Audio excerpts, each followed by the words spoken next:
Merhaba arkadaşlar. Sizlerle Minecraft'ta çok güzel bir mod nerede yani? Upgrade'den yeni Minecraft'ların eskisine yenisini yapıyoruz.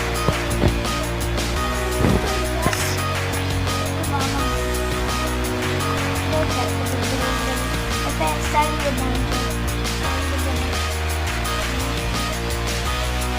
Hem de şimdi ben mi diyeceğim?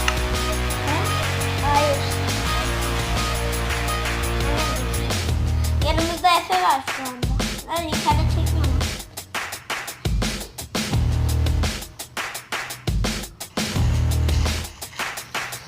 Sen bağlansana.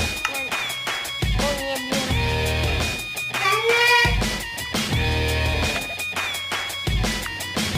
Ben bu Minecraft'ı açtım. Arkadaşlar şu anda bir dakika bekleyebilirseniz. Arkadaşlar henüz şu anda yapamadık. Bir daha bildiriyorum.